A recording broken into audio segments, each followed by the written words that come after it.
الحمد لله وكفى والصلاة والسلام على رسول الله اما بعد فاعوذ بالله من الشیطان الرجیم بسم اللہ الرحمن الرحیم قال اللہ عز وجل ان المبذرین كانوا اخوان الشیاطین۔ آج ہم بات کریں گے کہ نئے سال کا آغاز کیسے کیا جائے یا نیا سال کیسے منایا جائے۔ دیکھیں، کفار کے جو تہوار ہیں انہیں منانا جائز نہیں، چاہے وہ کرسمس ڈے ہو، چاہے وہ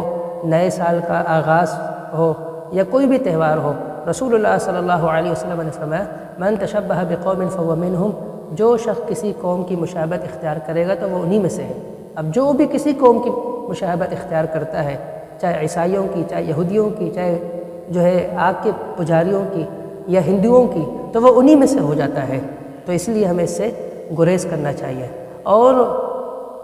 اس کے بہت سارے نقصانات ہیں شرعی طور پر۔ آپ دیکھیں، مرد و زن کا اختلاط عروج پر ہوتا ہے، زنا عروج پر ہوتا ہے، اور بہت سارے گناہان اس موقع پر کیے جا رہے ہوتے ہیں۔ رسول اللہ صلی اللہ علیہ وسلم جب مدینہ منورہ تشریف لے کر آئے اور صحابہ کرام کو دیکھا کہ وہ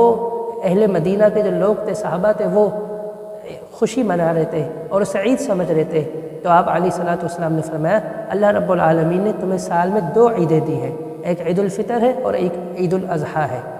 اور ہاں، اگر پھر بھی ہمیں نئے سال کا آغاز ایک اچھے انداز سے کرنا چاہیے تو اس کے لیے اسلام ہماری یہ رہنمائی کرتا ہے کہ ہم محاسبہ نفس کے ساتھ ہم نئے سال کا آغاز کریں، ایک نئی سوچ کے ساتھ اسلامی طرز پر ہم اپنے نئے سال کا آغاز کریں کہ جو ہم نے نیکیاں کی تھی اس کی قبولیت کے لیے دعا مانگیں، اور جو ہم نے گناہان کیے توبہ استغفار کریں، اپنے محاسبے کے ساتھ ہم نئے سال کا آغاز کریں۔ اللہ رب العالمین نے فرمایا یا ایھا الذین آمنوا اتقوا اللہ ولتنظر نفس ما قدمت لغد، اے ایمان والو